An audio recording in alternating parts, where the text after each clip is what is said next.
This episode of The Dig is brought to you by our listeners who support us at patreon.com and by Verso Books, which has loads of great left-wing titles, perfect for Dig listeners like you.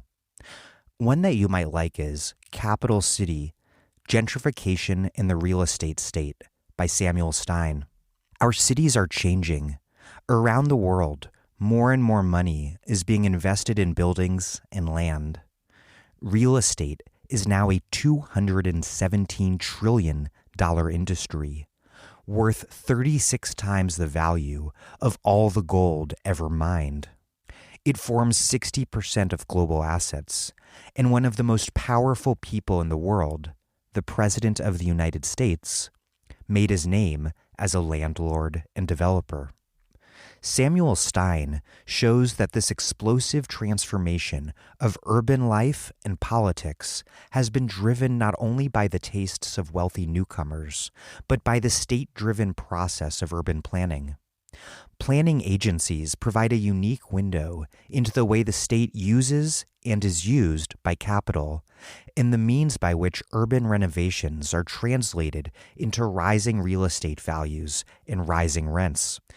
Capital City explains the role of planners in the real estate state, as well as the remarkable power of planning to reclaim urban life.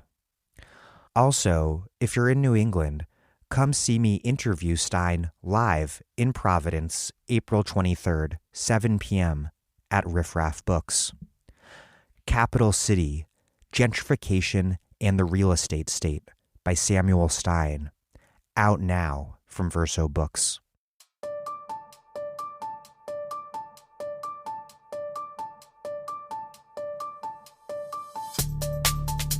Welcome to The Dig, a podcast from Jacobin Magazine. My name is Daniel Denver, and I'm temporarily broadcasting from Santiago de Chile. The scope of Yemen's humanitarian disaster is breathtaking. 10 million people are on the brink of famine, and nearly 250,000 are at catastrophic levels of food insecurity.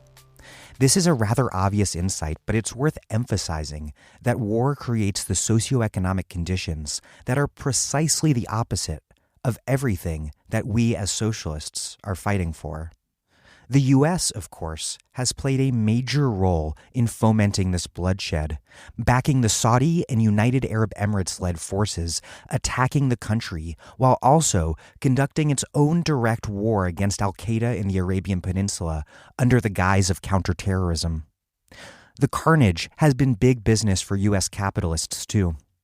Silicon Valley is loaded with Saudi cash. Indeed, the kingdom is the single largest source of funding for American startups. Meanwhile, Lockheed Martin sales in Saudi Arabia for 2019 and 2020 reportedly total about $900 million. The war was for most Americans, until quite recently, at best an afterthought. Yet suddenly, American elites cared about the carnage in Yemen, and, thankfully, as a result, there has been a powerful bipartisan move in Congress to stop U.S. involvement in the war. Legislation that President Trump vetoed just yesterday, after these interviews had been recorded. That this shift has taken place at all is what's most important. But it's hard to escape the very depressing conclusion that it was only after Saudi Crown Prince Mohammed bin Salman went so far as to murder a U.S.-based journalist who the Washington establishment considered to be one of its own that this establishment decided that they'd had enough. The media suddenly cared about Saudi Arabia and, by extension, Yemen, because one of their own was killed. And I think also because it seemed as though Trump, who many in the liberal establishment believe is the alpha and omega of everything bad in this country, was complicit in the killing. U.S. support for the war in Yemen began under Obama, but it was only this murder, in the context of the Trump connection and Jared Kushner's bromance with the Saudi and Emirati crown princes, that prompted establishment liberals in the U.S. to finally take notice. In a July 2018 piece for the left media watchdog FAIR, Adam Johnson reported that MSNBC had gone an entire year without a segment mentioning U.S. support for the Saudi-led war.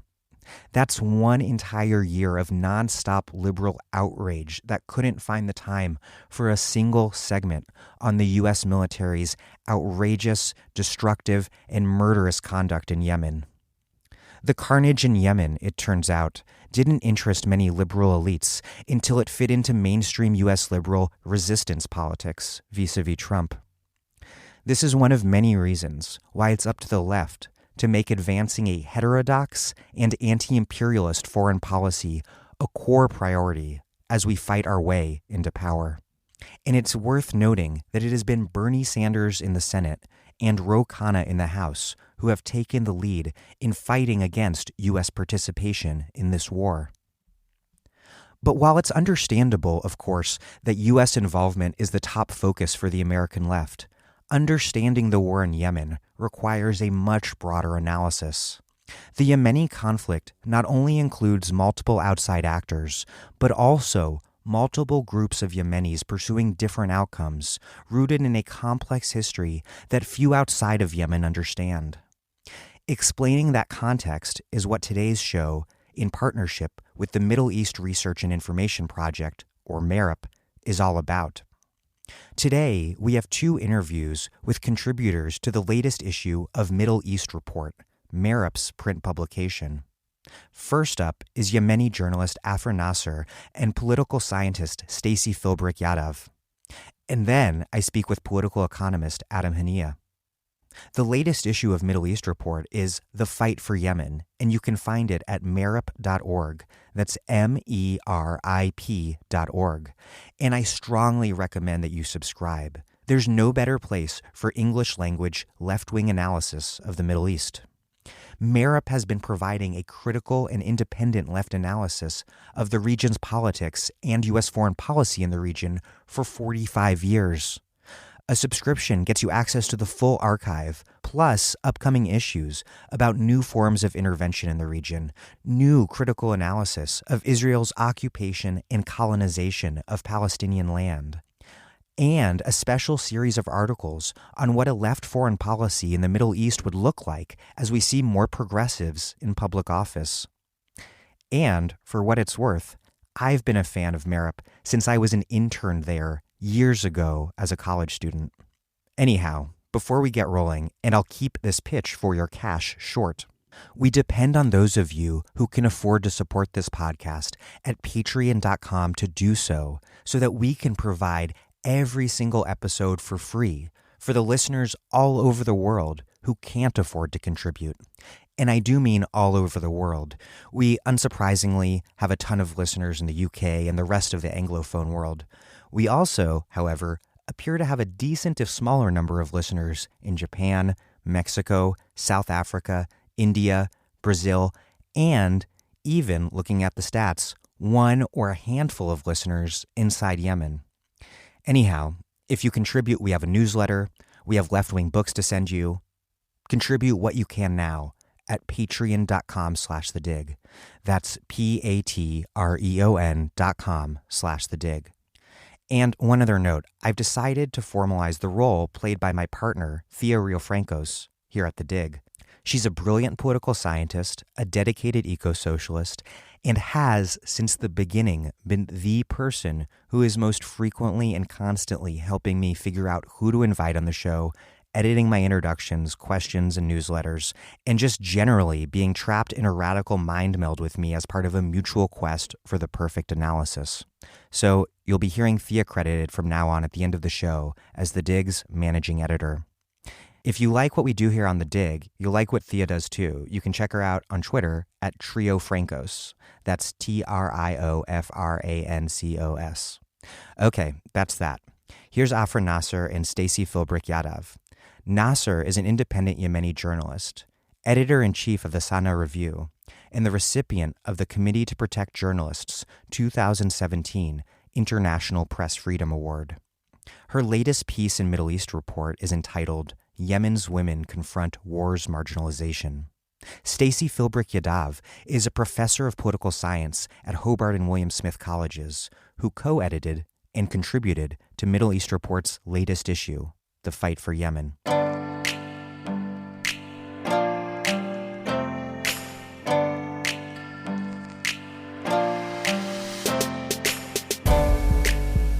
Afrah Nasser and Stacey Philbrick Yadav, welcome to The Dig. Thanks. Thank you. Thank you for having me. I want to set up this broader discussion we're going to have and start by having you both explain where the conflict stands now. Which forces control what regions? What is the state of the fight on the ground across the various front lines? And critically, what sort of conditions are Yemeni people in different parts of the country experiencing? I think one of the things that's most significant about the war is the extent of fragmentation, and that fragmentation has material elements to it, territorial elements, and of course, I think the effects of social fragmentation. So where things stand right now, the Houthi forces and Houthi-aligned forces extend outside of the kind of heartland of the north where they originated, but don't extend into significant sections of the south, which are conventionally called government-aligned or government-controlled territories. That's, of course, also an oversimplification because there are some major differences on the ground in different communities of the south. The port city of Hodeidah has been a focus of major contestation over the past year, especially throughout the war, but it is nominally still under Houthi control, but essentially surrounded by coalition-aligned forces. Afrah? I would add to what Stacey just mentioned that you have multi-fronts fighting going on at the same time. So it's not only the fight between the Yemeni government and the Houthi rebels, but also you have, on one hand, you have Al-Qaeda, who are benefiting actually from the extreme lack of governance and the fighting between the government and Houthi. So they're for sometimes they were very active in Hadramaut and in some kind of strange deal with the Saudi and Emirati forces. They give away their power in Hadramaut. But in other parts, in Al-Bayda and Hajjah, they're still taking control of some places. And also the U.S. administration has been active in fighting or in operating some of the attacks against the Al-Qaeda forces in the course of the ongoing conflict. And then you have also another front from Shabwa that is fighting also the Saudi forces and Shabwa local Yemeni forces having a power struggle over their territory. It's a very multi-facet fighting going on. So it's hard to just limit the conflict in Yemen with focusing on the Houthi and the Saudi-led coalition with, in alliance with the Yemeni government. It's more and bigger than that.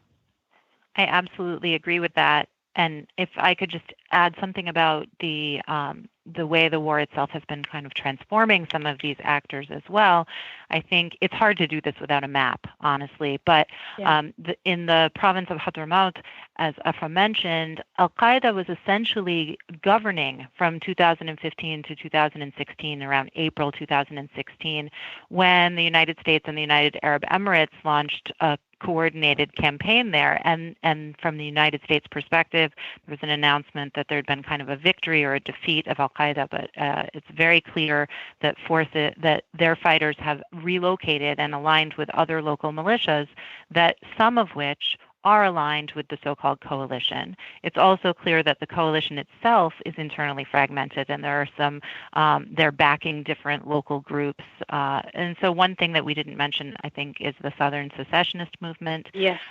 Which is really significant and important. It's technically referred to as being part of the government-controlled territory, but the Southern Transitional Council has effectively declared its own independence, and that's been supported by the United Arab Emirates, but rejected by the Saudis. So it's certainly the case, as Afrah suggested, that this is a multi-actor conflict, and we talk about it as if it is a two-party conflict between the Houthis and the government, and that's completely unrealistic.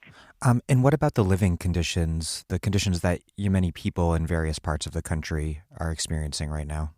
It's breathtaking in its scope, and I think generational in the kind of legacies that this war will leave. But to give you some sense of the context, 9.6 million Yemenis are today experiencing a phase 4 food emergency, which is one step away from famine.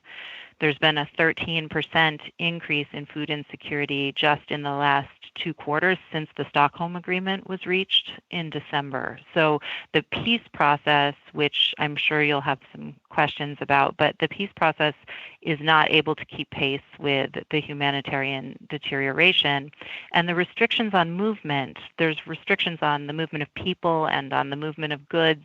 The restrictions that the coalition in particular is able to enforce means that we're not seeing a refugee crisis from Yemen like we would expect to see in the face of this kind of humanitarian collapse, but instead a crisis of internal displacement. So over the course of the war, 4.3 million internally displaced people in Yemen since 2015. About 3.3 million are still displaced, and many of them are sheltering in schools, which also helps to clarify why about half of Yemeni school-aged children are not currently in school, or schools are not functioning. And the health frame, of course, the cholera epidemic, which was an entirely preventable epidemic. There have been more than 1 million documented cases, and 19.7 million Yemenis are in need of health assistance. About half of health facilities are not functioning. One thing that I like to point out to people who are not terribly familiar with Yemen is that it's still a predominantly rural country, which is out of sync with the rest of the region. And it means that in many ways, a lot of the fighting is happening in the central urban centers. And so the real risk to people is not always from coalition airstrikes or Houthi mortars, but from deprivation and the restrictions on access and restrictions on goods that come with the fragmentation of the territory. Yeah, and if I could add to what you just it's a long list of the horrific plight for millions of Yemenis, but it's very important to stress on the fact that this is a man-made humanitarian crisis. So on one hand, you have the restrictions from both the Saudi-led coalition and Houthi rebels blocking aid to the places that they are controlling. Many times we've heard of reports come out of wheat storage being blocked or denied access for UN staff to go and take them to the people in need. So food is being used as a weapon of war. In Taiz, for example, the Houthis have blocked access to Taiz basically since the start of the war, and it's on and off. And could you just point out where Taiz is? Taiz is the third biggest or highly populated city in Yemen, and it's located toward the south of Sana'a. And the Houthis have had control, they took control of Taiz since the start of the Saudi-led coalition in 2015. And for many reasons, the Saudi-led coalition has not liberated, quote unquote, as they did to liberating Aden. So Taiz is still under siege, and Houthis have really manipulated or have really taken advantage of blocking food and trying to force the forces or the resistance forces inside Taiz to give up their power through the military fighting and also through using food as a weapon of war. And then the other very important, sorry, Stacey, just to mention also, and maybe you can elaborate on that as well, the fact that the Yemeni central bank has been moved from Sana'a, the capital, by a decision of the President Hadi. It was moved 1 year after the war started in 2016, and ever since, millions of civil servants have not been paid their salaries. And that really had played a huge role in how people are not affording to buy food. And that also was a very, very devastating tactic from President Hadi, trying to force the other side to submit. So every side is trying to play and use basically people's income or access to food just to force or to use it as a political pressure on the other side. Go ahead. Right, absolutely. I think that this instrumentalization of hunger is exactly as Afrah said, it's at the intersection of the issue of salaries and the issue of circulation. So what I mean by that is that the food is coming into the country. Humanitarian assistance is coming into the country. And it is actually also circulating in the country but it has to pass through checkpoints, right? It has to pass through the militias themselves, which are essentially taxing the transit of these goods so that by the time they reach markets, they're priced well above what anyone would expect, typically, and far above what anyone can pay. And so I think the hunger crisis couldn't possibly be more man-made. But if we look at the moving of the central bank, this has meant the collapse in particular of civil servants' salaries. And we can think of it in terms of the civil servants themselves, but if you factor in the households that those civil servants support, the estimates are in excess of 8 million people who've lost their source of income since the central bank was moved in 2016.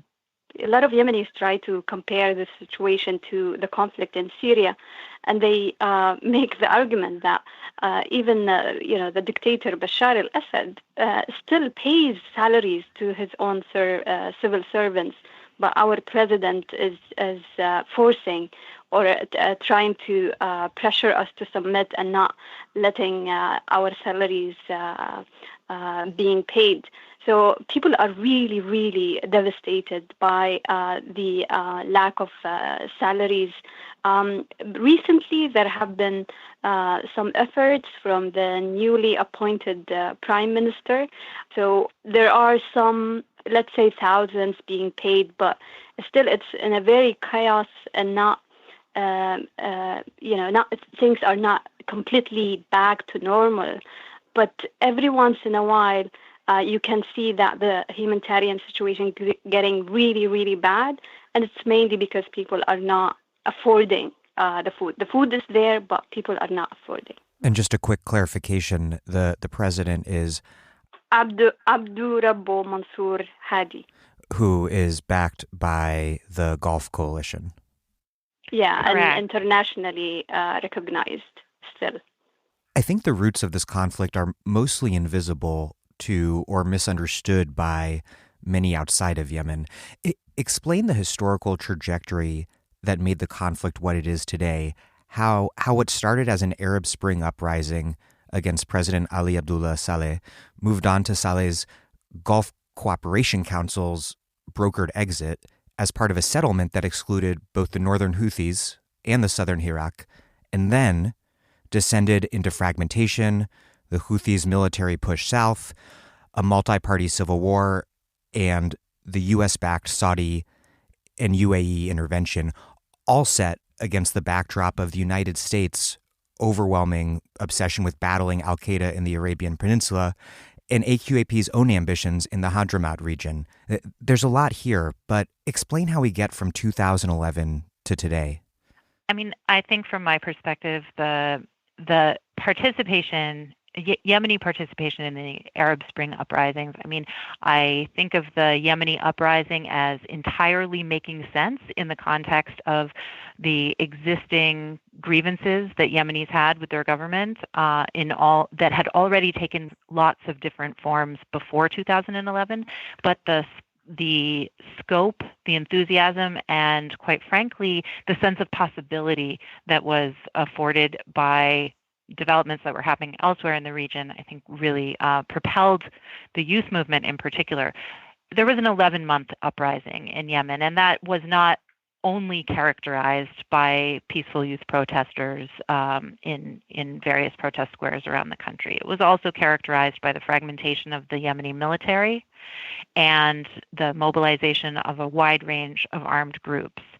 And external actors looked at that as a perilous kind of road to instability, I think, and brokered an agreement that was designed to tamp down the volatility. So it was packaged for public consumption as a transition to democracy, but there's nothing about the design features of the Gulf Cooperation Council initiative that actually corresponds to that. You don't, quite frankly, put the unelected monarchies of the Gulf Cooperation Council, the 6 wealthy northern Gulf neighbors of Yemen, in charge of a transition to democracy.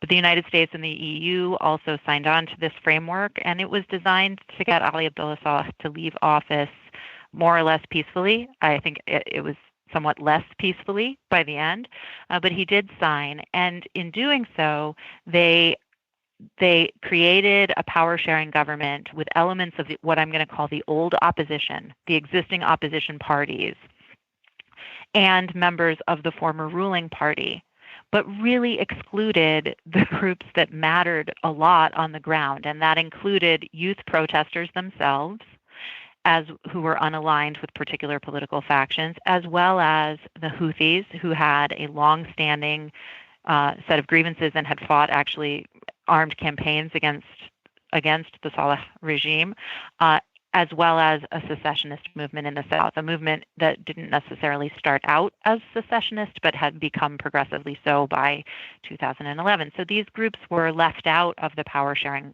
cabinet.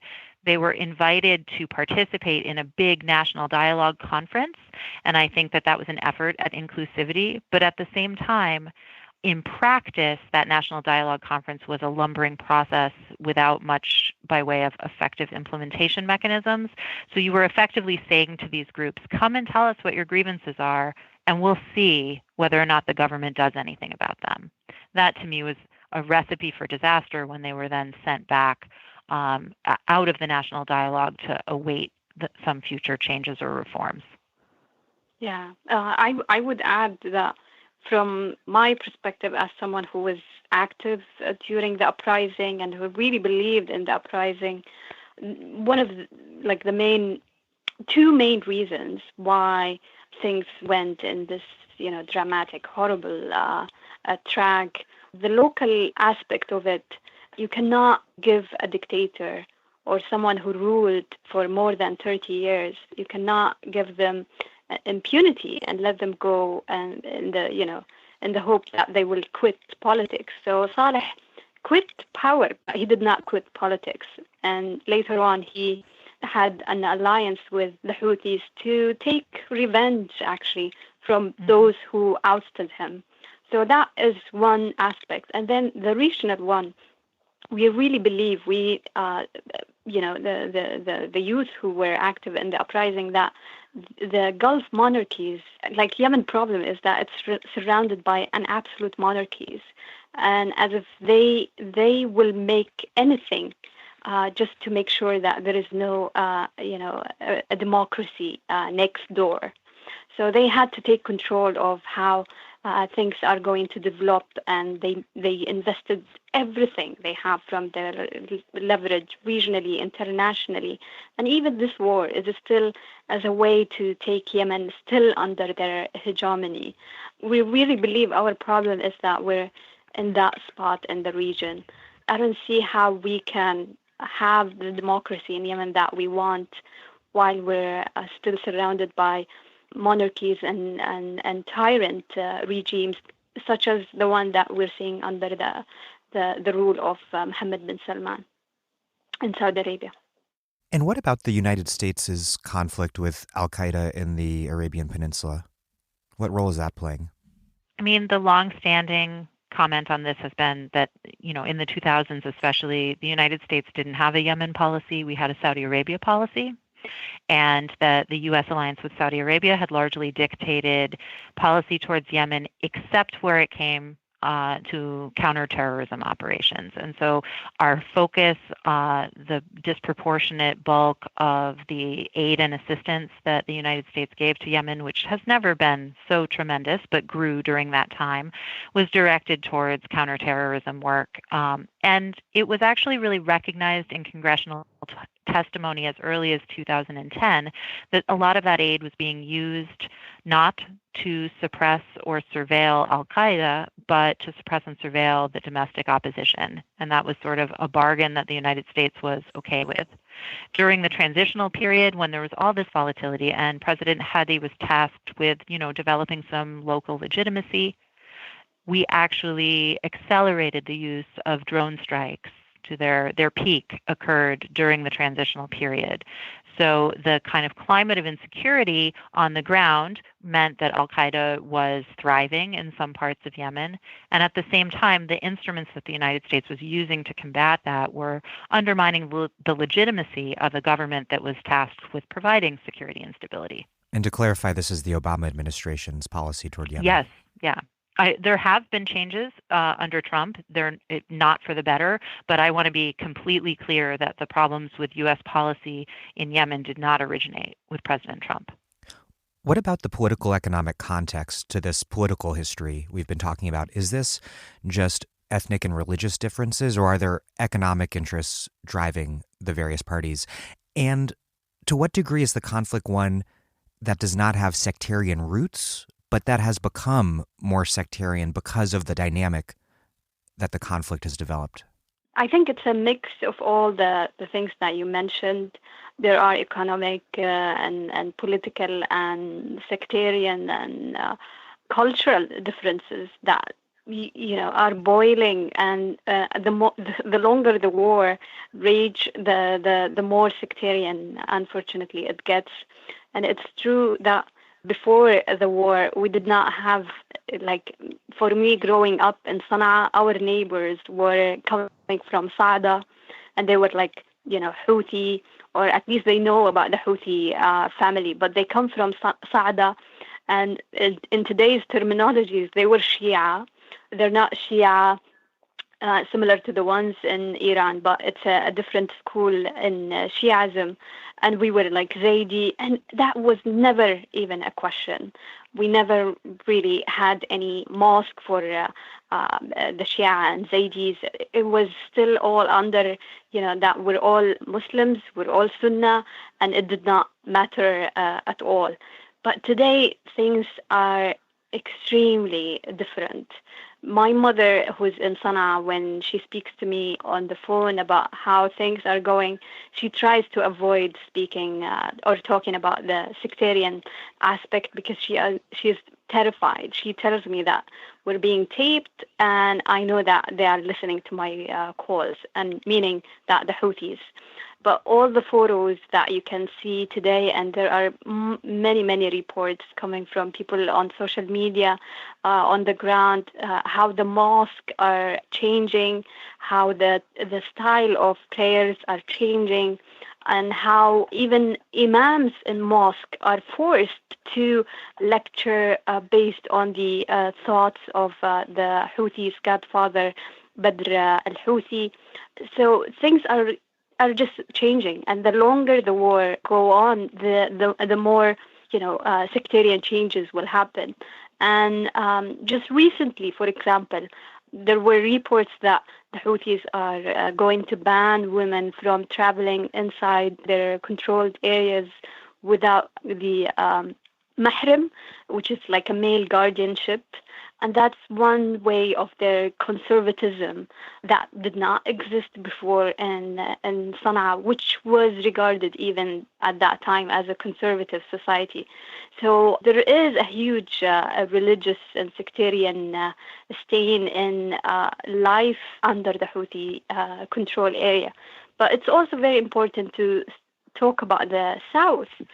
One of the greatest thing about the South, I think that one of the most remarkable thing is that the first Marxist political party in the Arab region was established in the South during the 60s and 70s, and it faded along the way. But it was a very, quote-unquote, liberal kind of place. But today things are changing as well. And Salafi tendency is spreading in many places. And with the help of militias funded by the Saudi Arabia or United Arab Emirates, there are a semi-religious police trying to force, for example, women to cover their hair or not show a lot of skin and so on. So in both areas, there are changes happening because of this sectarian aspect of the war. And so for me, I think I always situate that in a longer political and institutional story. And there's actually a common missing ingredient in both that northern and the southern story, and that's the role of Hizb al-Islah. So the Islah Party, which is the subject of my research for a long time and for most of the time that I was in Yemen, is an Islamist party that has really different internal factions within it. But in the far northern part of the country, before the Islah Party ever was the Islah Party, the Saudis financed a series of what are called tertiary schools, but they're called scientific institutes locally. And they were these kind of religious schools for Salafi Muslims who, at that point, again, there wasn't an Islah Party to join, but these people would eventually go on to join the Islah Party, or many of them would. And these institutes were preaching a kind of evangelical Salafi Sunnism that was disruptive to the kind of cultural traditions in the far north. And it actually made some inroads in sort of recruiting converts. That analogy or that use of term doesn't fit very well, but attracting people who had been born and raised in Zaidi families of a kind of lower status, using a kind of evangelical message based on an egalitarian Salafi doctrine that offered them some greater social mobility. So they made some progress in the north, and that was seen as kind of a cultural onslaught. And members of the Zaidi community appealed to the Yemeni government at the time to limit the autonomy of these preaching institutes, basically, for cultural reasons. And between the government's refusal to do that and the government's underdevelopment of the region of Saada in particular compared to other regions, that fueled a lot of grievances in the far north, which are ultimately sort of political and economic arguments more than they are doctrinal arguments, right? But eventually, Hezbollah, when North and South Yemen unified in 1990 and they adopted a multi-party electoral framework, this political party organized that expressed the preferences of those Salafi figures, as well as some much more centrist Muslim brothers and also some tribal conservatives from the north as well. That party functioned in the opposition in Yemen, in opposition to Ali Abdullah Saleh, not always in opposition, but it moved gradually more towards opposition. And in 2011, during the transitional framework, it got a share of leadership power through the new cabinet, through the new power-sharing government, at the same time that the Houthis were excluded. So this is a way in which this thing that exists as a kind of sectarian difference really gets institutionalized in a way. It's not driven, as Afrah has said, by doctrinal debates that have shaped the way people pray or the incidence of intermarriage or those kind of things, but really grievances about access to material resources, to equal protection by the state, those kind of grievances. Yeah. In the South, then at the same time, where society was, following the legacies of Marxist rule, where formal Islamist organizations had not been allowed to exist under Marxist rule in the PDRY, in the People's Democratic Republic of Yemen, after unification and after the Islah Party really became more prominent after 1994, there was a major push of Islahi figures in the South to recruit their people to come into the new political party, and people in the South from a more secular or from a more leftist perspective viewed that as a kind of northern hegemony, a kind of northern cultural hegemony, and saw their society being changed by the Islah Party. Why does all of this matter today? Well, first of all, when the Houthis came into Sana'a in September 2014, when they came into Sana'a for the first time, they didn't go after Sunnis. They went after the symbolic targets of the Islah Party, the party offices, specific individuals high in the party. So the rivalry was expressed in those terms more than in sectarian terms. And then in the South today, The Islah Party itself has been targeted not now by people who are of a Shi'i or a Zaydi background, but by the United Arab Emirates, which has an axe to grind with the Muslim Brotherhood. The U.S. Congress has moved to finally end support for the Saudi-led coalition's war on Yemen. And Stacey, you and Gillian Schwedler wrote, quote, "The congressional resolutions, while welcome and overdue, are unlikely to bring an end to the war in Yemen unless deeper entanglements that have propelled decades of U.S. interventionism in the Middle East are also addressed."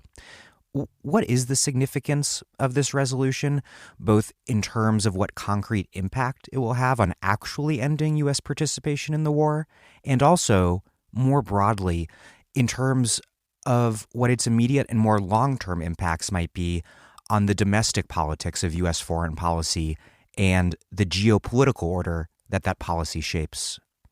Domestically, speaking as an American, I'm incredibly encouraged by the momentum that's been built over the past couple of years to limit our role in the war in Yemen, which is a direct role, honestly, and to hold our elected officials accountable for the kind of foreign policy that we want or envision. I think that that's appropriate and a good use of Congress's oversight power.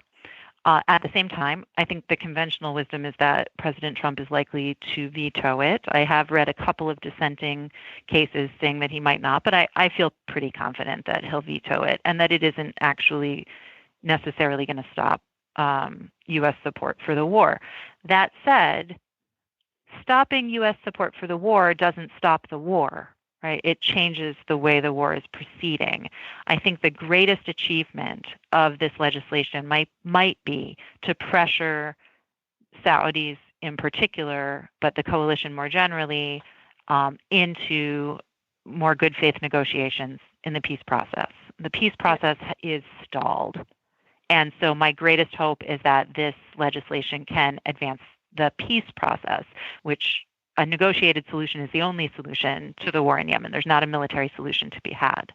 I second your last point because if you see there is a certain pattern of how whenever things start moving in the Congress and trying to limit the U.S. role, it seems there is a greater political will internationally to find an end, or at least to have peace talks.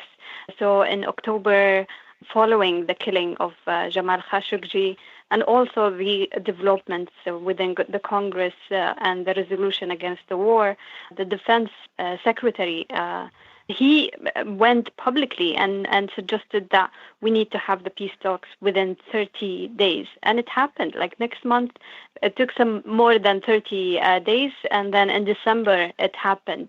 And unfortunately, he's out of his position right now. I'm very sad that international political will is lost without achieving much from the peace talks. And now we're just waiting for another major international event. God knows, another Jamal Khashoggi, so something could happen for Yemen. I mean, I do think it's clear. It's come across I was in Oman last year, meeting with Yemenis and with Omanis there, and it was very clear from people from a broad cross-section of political persuasions that President Hadi, his role in particular, has been undermined over the course of the war, that some of the decisions that he's taken and his relationship to the coalition, and that the peace process is premised on putting him back in power and restoring essentially the status quo ante. And that strikes me also as a real flaw in the current peace process, that being too wedded to putting things back the way they were 4 years before this war started. 4 years of devastating fragmentation means that now the reconstruction challenge has fundamentally changed the path that lays ahead. And so I think if negotiations are restarting, my hope is that they will restart with a more open-minded premise to what negotiations need to include and entail. Afrah, you write that the war has brought about an intensification of the exclusion and oppression of women in Yemen. But you write that although Yemen's intense poverty has long resulted in severe forms of gender-based deprivation and oppression, that Yemeni women had also won far greater social rights than elsewhere across the region, and that women have played a key role in the country's social and political movements. How has the war impacted all of that? In what ways is the war creating new forms of gendered violence and oppression? And in what sense is the war's violence and destruction rather gravely exacerbating pre-existing gendered inequalities and systems of domination? Yeah. Well, the topic of women is very dear to my heart because I feel rage and also like happy for my Saudi sisters achieving some, progress. We can debate the timing, but I think it's very related to the war in Yemen and for Saudi Arabia trying to polish its image and giving more civil liberties to the Saudi citizens. So women have achieved in Saudi Arabia many merits during the war, but at the same time, among all the destruction in Yemen, the merits women worked really hard in Yemen to achieve during the uprising are gone. So yes, the situation for everyone, a male and female, before the uprising and before all these political turmoil that we are in, have been bad for everyone. Yemen, if you check the International Human Development Index, is for many years has been in the worst rank. So education and healthcare and all these services are bad for everyone. And women were really fighting during that time, but they had almost non-political representation. Ali Abdullah Saleh, towards, I think, the 2000 and something, gave 15% quota for women representation in the parliament. And still, there were many challenges for the women to make it to the parliament. So we had only 1 or 2 women in the parliament, and now they passed away.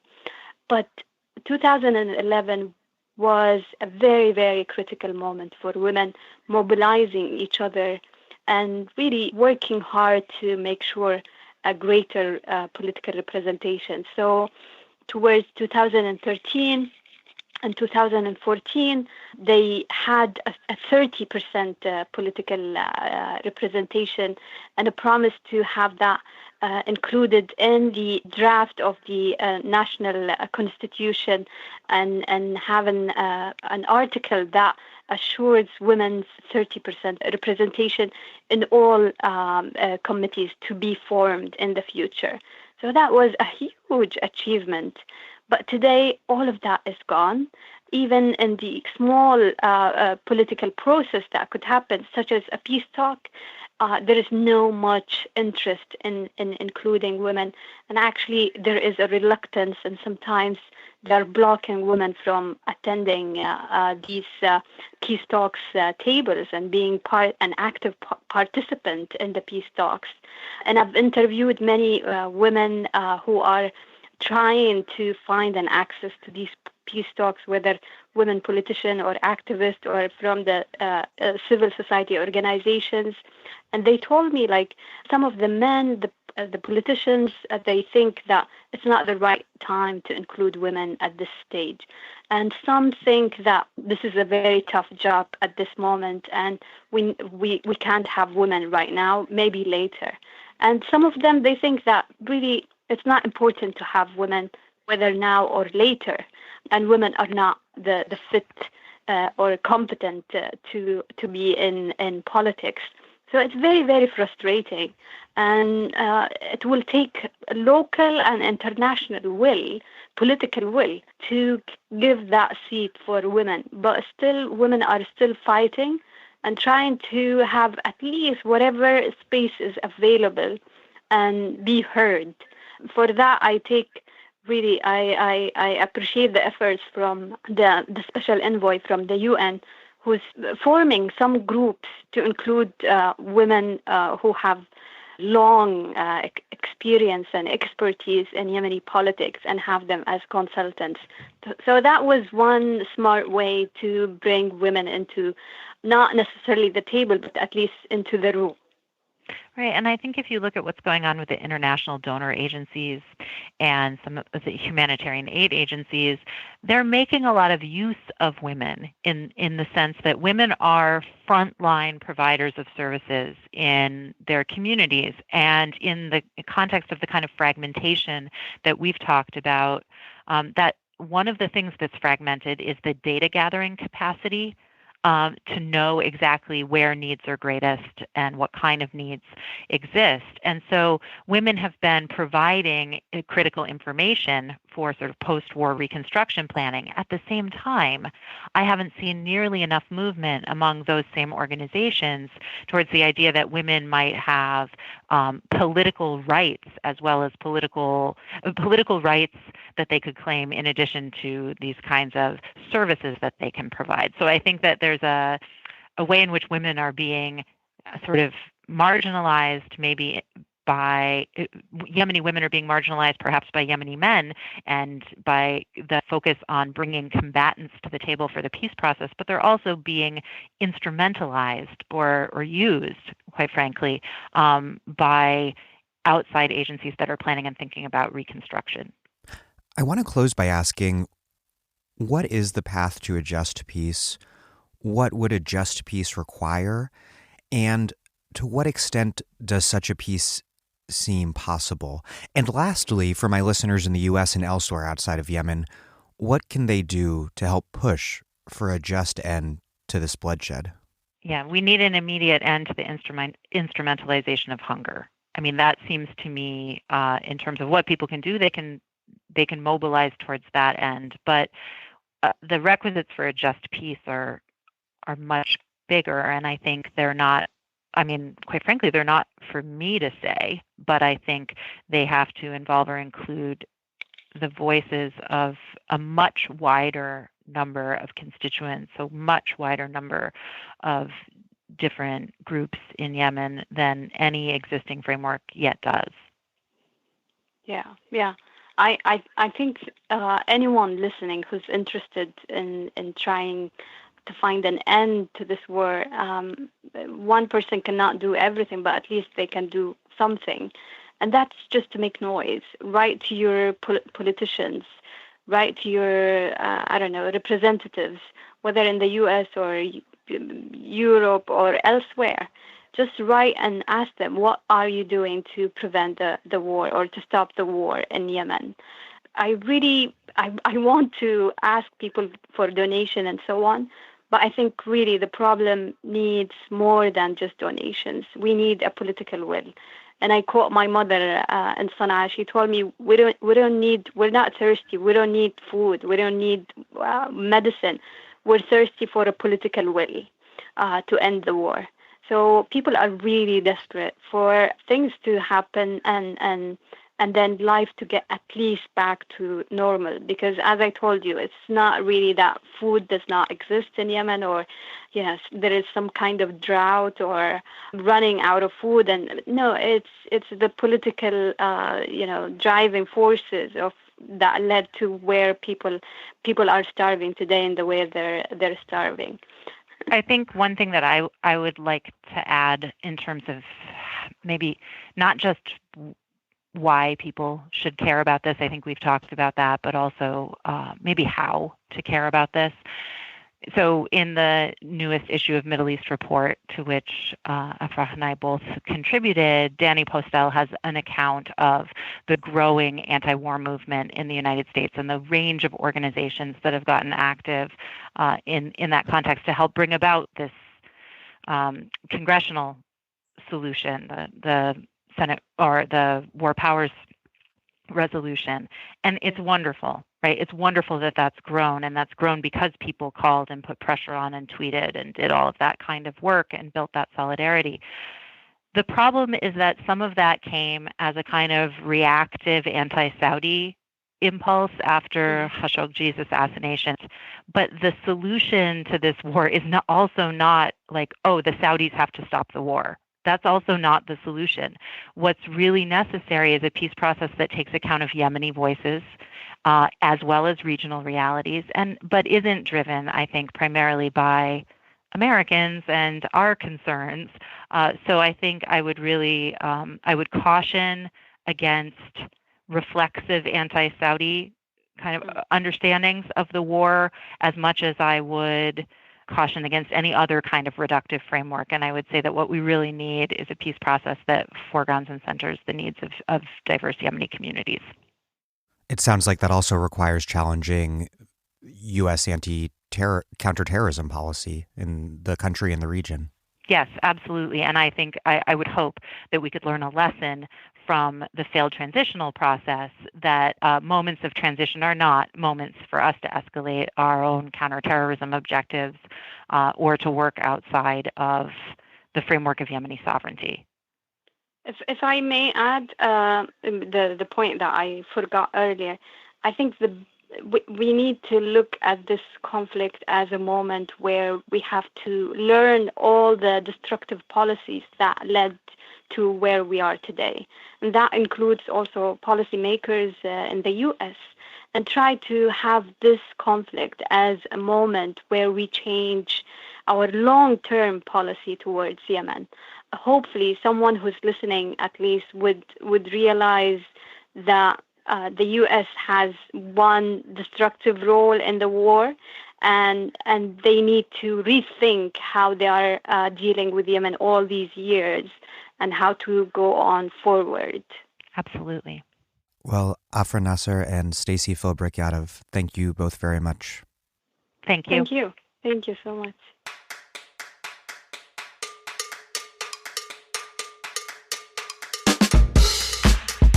That was Afrah Nasser, an independent Yemeni journalist and editor-in-chief of the Sana Review, and Stacey Philbrick Yadav, a professor of political science at Hobart and William Smith Colleges, who co-edited and contributed to Middle East Report's latest issue, The Fight for Yemen. Next up is Adam Hanieh, who teaches in the Development Studies Department at SOAS, University of London, and contributed an article entitled Ambitions of a Global Gulf to the latest Middle East Report. His current research looks at changing forms of class and capital accumulation within the global economy, with a particular focus on the Middle East. His latest book, Money, Markets, and Monarchies, the Gulf Cooperation Council and the Political Economy of the Contemporary Middle East, was published late last year by Cambridge University Press.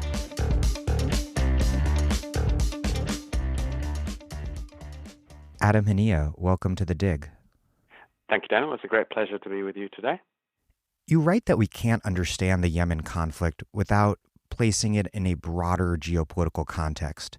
Saudi Arabia and the United Arab Emirates, you explain, are not only lead actors in violent conflicts stretching from Syria to Libya, but also promoters of a reactionary political economic paradigm that combines economic liberalization with hardening authoritarianism all across the region, and all toward the end of constructing a particular transnational political economic order.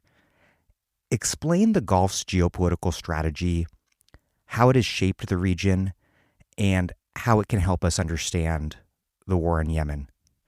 I mean, it's a very important question, I think. I think I might begin by just giving a bit of background to how we understand the Gulf's political economy, and then move on to the kind of geopolitical questions. I think the first thing we need to say is that the Gulf states need to be seen as capitalist states. There's this kind of a certain trend or tendency within a lot of discussion about the Gulf to view these states through Orientalist tropes or a kind of exceptionalism that tries to explain the Gulf through things like Islam, tribal affiliations, sectarianism, or ruling family intrigues. I mean, these are all very important things, I think, but I think it's important to step a little bit behind these factors and look more closely at the Gulf as a capitalist zone and as these states as being capitalist states. I think that what that does is points our attention to tracing how capitalist accumulation takes place in the Gulf. Clearly, as part of this, oil and natural gas is a central question. And what's happened over the last, well, basically since the early 2000s up until mid-2014, the generally rising price of oil on global market has meant a very large pool of surplus capital accumulating in the Gulf. And this surplus capital has underpinned the growth of very large diversified conglomerates throughout the region whose activities span a range of different sectors. This includes construction and real estate, banking and finance, retail, industry, and so forth. Now, these conglomerates are very closely linked to the state in the Gulf and, of course, the ruling families through the state.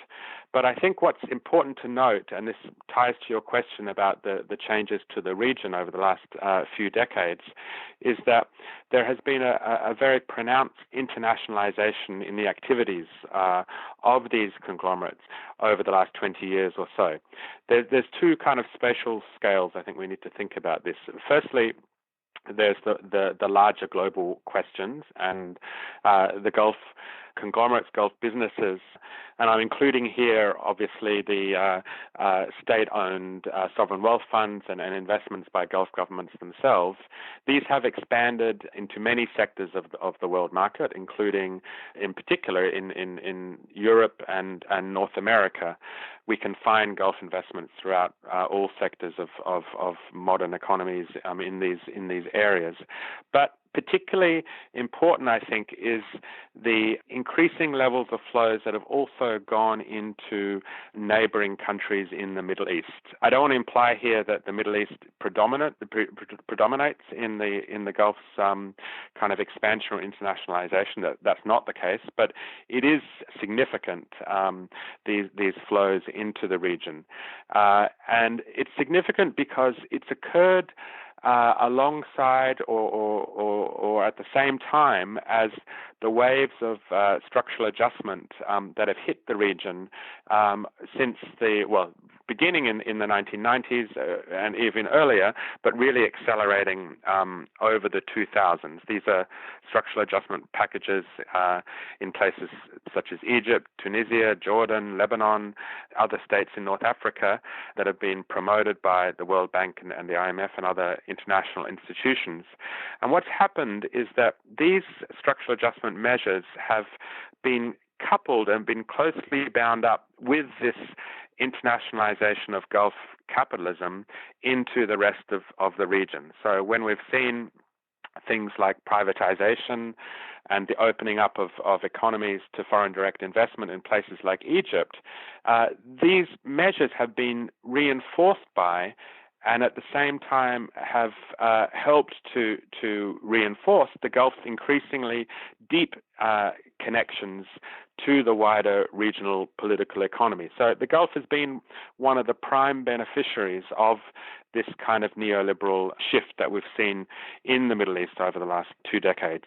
Now, obviously, there's been a lot of regional variation here. Not all countries have experienced this in the same kind of way. You know, Morocco and Algeria, for example, sit very differently in their relationship to Gulf capital flows than places like Egypt, Jordan, or Lebanon.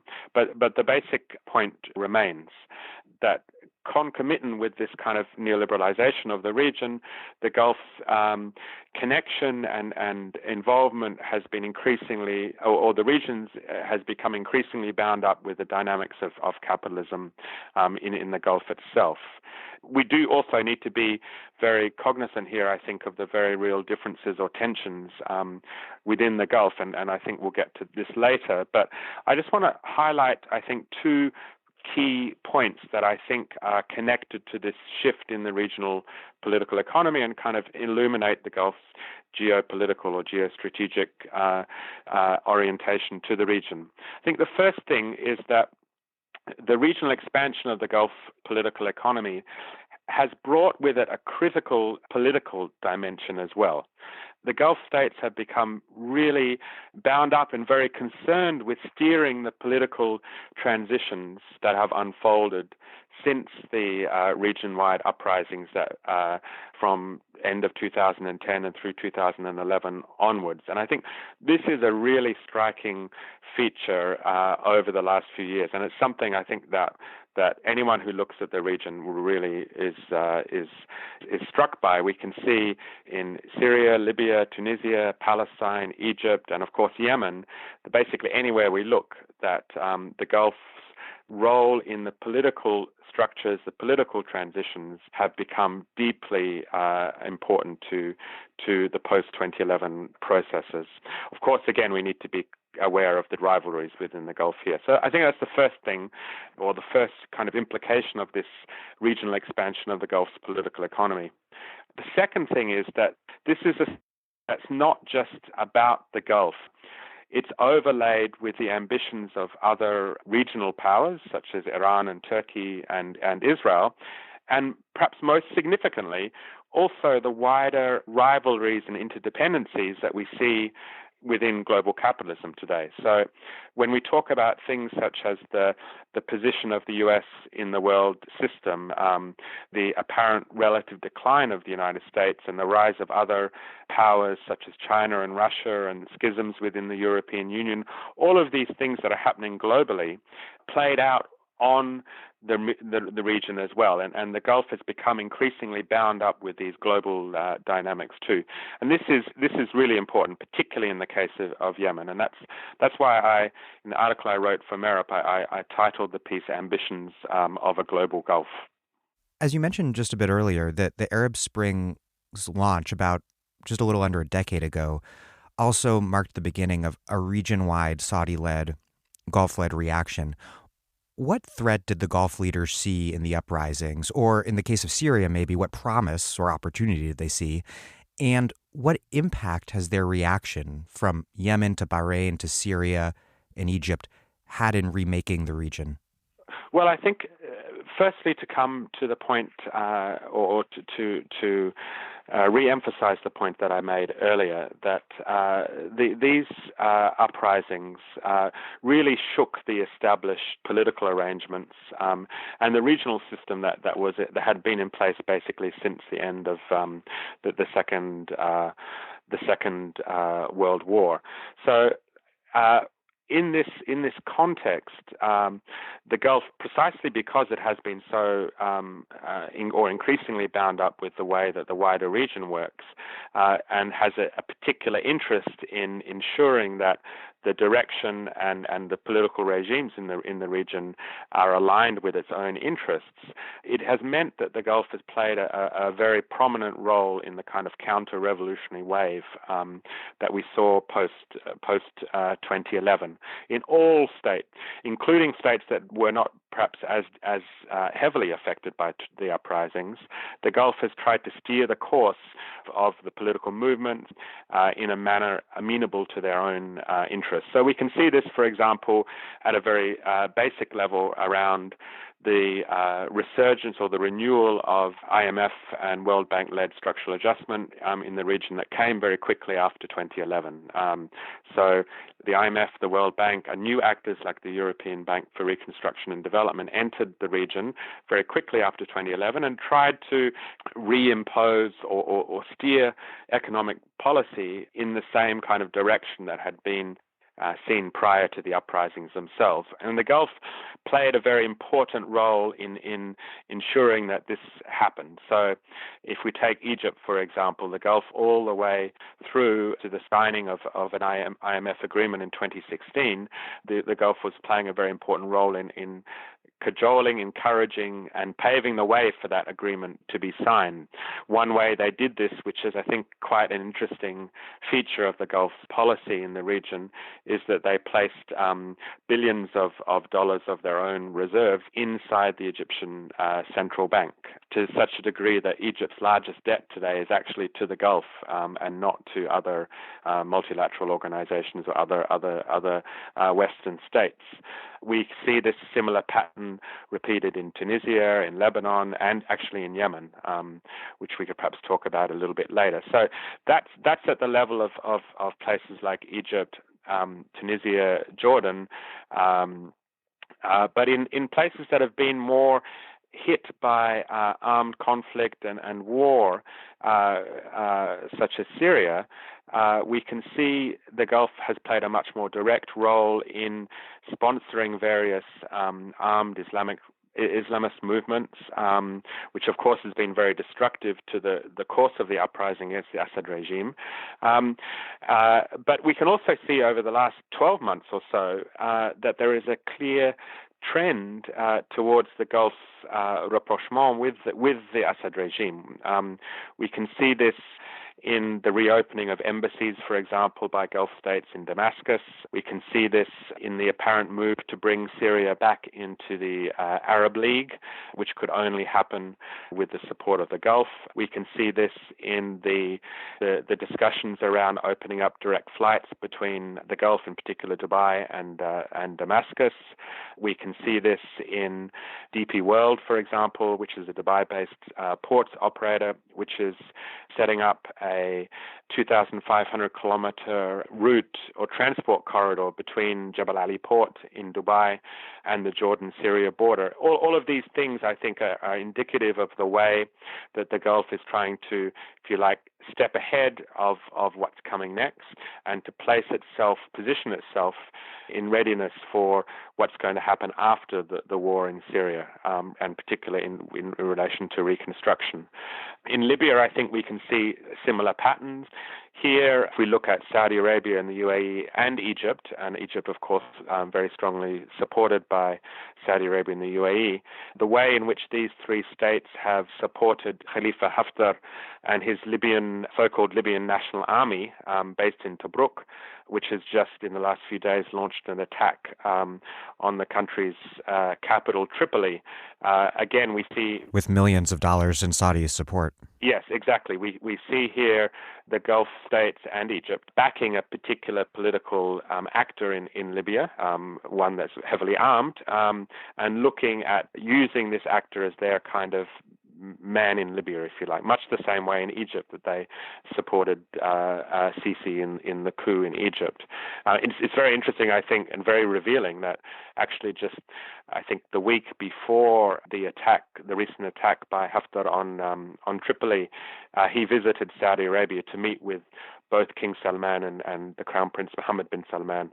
And I think there's no doubt the Saudis would have greenlighted this kind of offensive. So, I mean, these kind of patterns are replicated across the region. We see the Gulf, precisely because of its very deep interest in the way that the region works, its political arrangements, its economic direction, the Gulf has stepped in after 2011 to steer it in a way amenable to its own interests.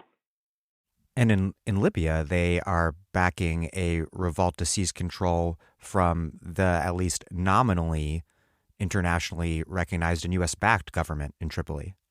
Yes, I mean, I think that's the government of national accord, recognized internationally and by the UN. I mean, I think we need to be a little bit careful in how we see that, because while it does, at least at a rhetorical level, is supported by the US and other Western European states, I think to some degree these states are also looking to see which way the wind blows in Libya. So, and some U.S. military official recently put it just like that, like we understand that it could go either way and don't want to bet on a losing horse, basically. Yes, exactly. I think that's precisely what we're seeing. How is it that these international financial institutions that you were referring to earlier, the World Bank, IMF, the European Bank for Reconstruction and Development, how is it that these institutions and Gulf strategies have coincided so harmoniously? And also, how is it that authoritarianism and neoliberalism likewise go so well together? Yeah, I think this is a very interesting feature of the region, and it's something that runs against, if you like, the kind of standard liberal interpretations of neoliberalism that tend to kind of see, free markets, as Bush put it, free markets and free elections as being mutually reinforcing, that you just need to kind of liberalize the economy. And then what the region clearly demonstrates is the fact that there is actually absolutely no contradiction between neoliberal reform, particularly that backed by international financial institutions, and authoritarian regime. This is something that we've seen clearly in places like Egypt and Tunisia, where the implementation of neoliberalism came with the coming to power of these authoritarian governments that were overthrown in 2011. So I don't think there's any kind of contradiction there, and it's not surprising because as you erode living standards, as you see increasing polarization of wealth and power, you need authoritarian governments to hold populations in place. And that's why I think this linkage is very clear. And this is why that places like Tunisia and Egypt were so much held up as regional models, places that other countries should emulate in the region, and in fact globally. Egypt, for example, was awarded by the World Bank in 2010, I believe, as the world's best economic reformer. This is not really spoken about much by the World Bank today, but it's something that I think very clearly indicates this kind of coming together of authoritarianism and neoliberal reform. But what's happened post 2011 is that, as I mentioned, there's kind of been an intensification or an attempt to make sure that these economic models continue and, in fact, are deepened. As often happens around the world, moments of crisis are often, from the perspective of capital, seen as moments of opportunity. So they've used all of the very deep crises as a way to kind of reshape social relations and deepen these economic measures, in particular around things such as further privatizations, cutbacks to subsidies around food, and opening up further sectors to foreign direct investment. I should say, by the way, this kind of twinning of neoliberalism and authoritarianism isn't just an anomaly in the Middle East. We can see, I think, very clearly today. I'm currently interviewing you from Chile. Ah, yes, perfect. A perfect example of, perhaps the beginning of this, of the neoliberal process, and very clearly demonstration of how this kind of liberal myth of free markets and free democracy don't work. You write that the Saudi-led war on Yemen is driven by something that we never, to my knowledge, hear about in the U.S. press, which is Saudi Arabia and the United Arab Emirates, quote, attempt to position themselves as the principal mediators of the maritime routes and territorial hinterlands located in and around the Arabian Peninsula, a strategic prize that will be decisive to shaping the Middle East's future geopolitical landscape. Explain Yemen's geostrategic importance for the Gulf states and how that fits into Gulf interests that stretch all the way to India and China. Yes, I mean, the first thing I think we should note here is that we are talking about the poorest country in the Middle East, literally sitting alongside the wealthiest zone in the area, the Gulf states. I think this is very important because it really does sharply capture, I think, the vast inequalities and unevenness, if you like, of the Middle East today. But in relation to kind of this kind of geostrategic, geopolitical questions, I think we need to situate this in the patterns that I was discussing earlier. The whole of the Indian Ocean, Red Sea, Mediterranean zone is really emerging as a key battleground in wider global struggles. So we can see this, for example, very clearly in China's One Belt, One Road initiative, where the maritime leg of the One Belt, One Road runs directly through this space, linking the East, the Far East, South Asia, the Arabian Peninsula, East Africa, the Mediterranean, all the way into Europe. And within these maritime routes, the control over ports and other transshipment points are very important to how how these global patterns are going to play out. It's much bigger, I should point out, than just the maritime routes, because alongside these routes you also have military bases, you have financial and logistical infrastructures, and of course political arrangements that mediate all of these kinds of flows. So I think the Gulf's projection of power will be, particularly its intervention in Yemen, will be really critical to how these kinds of global patterns play out and evolve over the next few years. And I think it's interesting because what it's doing is generating some kind of a very complex, in fact, tensions and political alliances in this kind of broader space. So, I'm sure everyone is very aware that the Gulf has traditionally been an important regional ally of the United States and other Western countries, and that certainly remains true today. But at the same time, we've seen in the last decade or so, I think a quite a clear or emerging pivot, if you like, of the Gulf towards Asia, in particular towards China. China, for example, is now Saudi Arabia's largest export partner.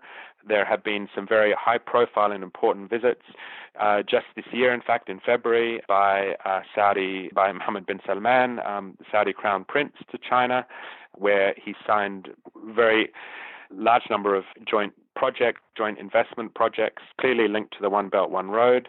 It's interesting, as an aside, and again pointing out that Islam doesn't drive everything that Saudi Arabia does, but he made very little mention, and in fact supported China's attitude towards the Uyghur people during this visit to China in February. It's broader than just China. We can see, for example, in Malaysia, the largest single foreign investment in Malaysia today is actually a Saudi joint venture.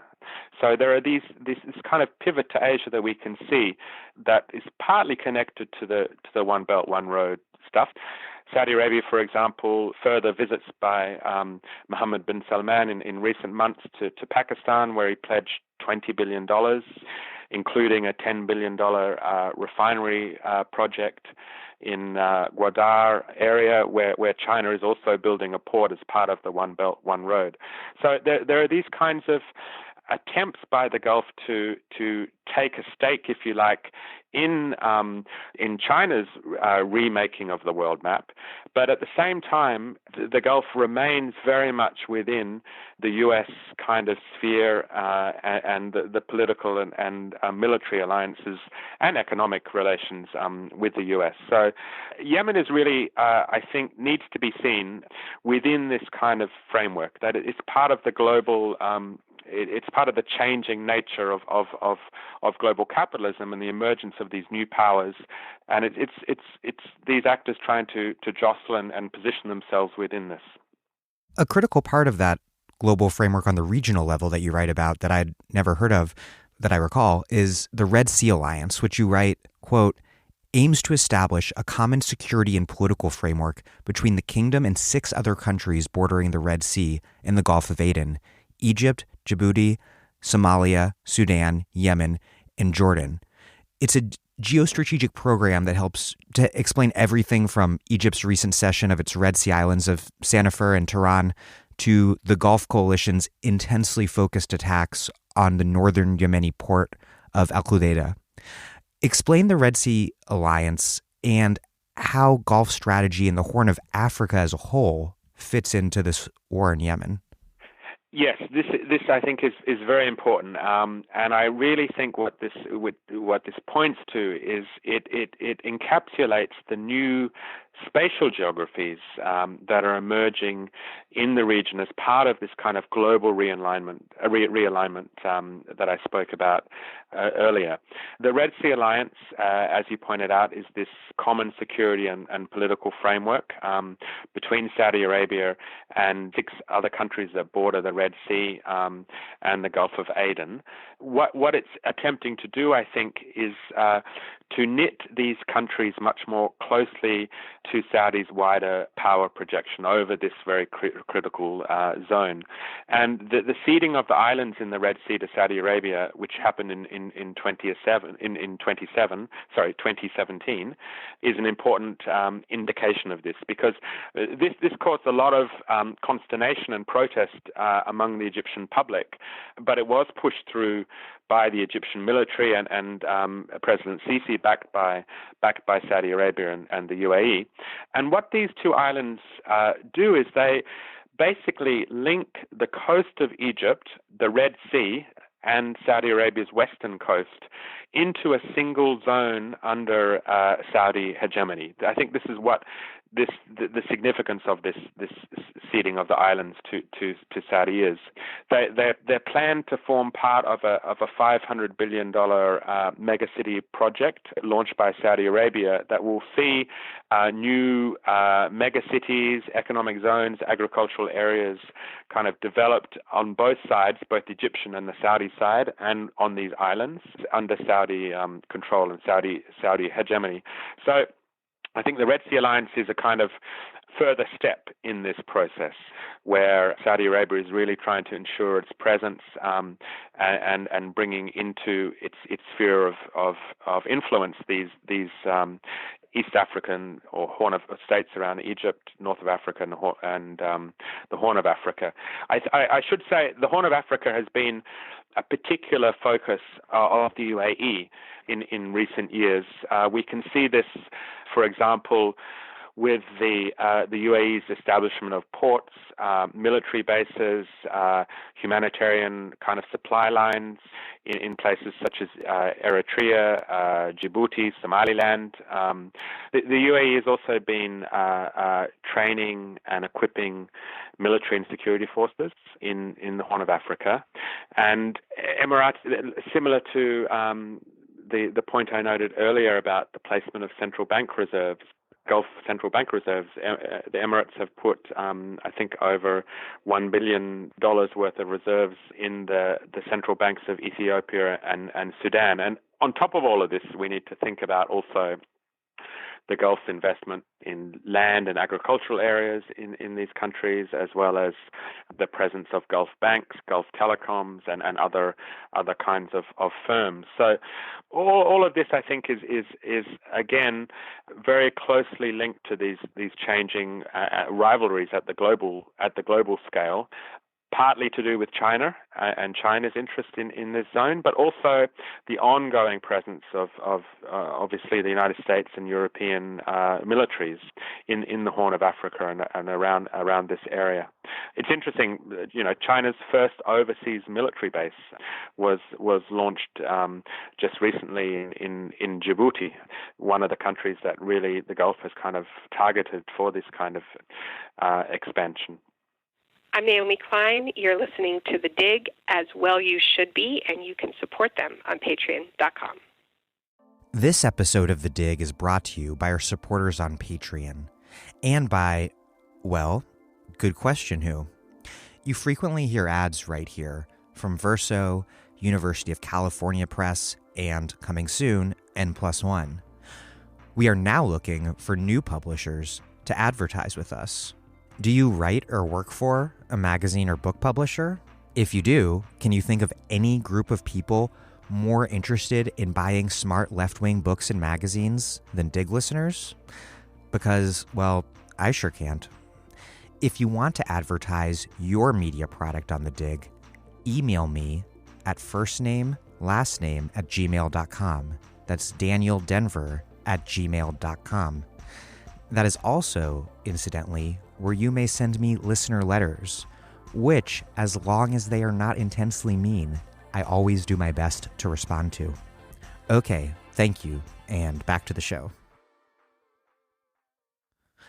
To understand the various geopolitical interests at play, you write, we must examine how they are playing out in very regionally specific ways inside of Yemen, because the Yemeni conflict is not, as I think many American and other listeners outside of the region might believe, a uniform or homogenous one, but rather a collection of multiple multi-party conflicts.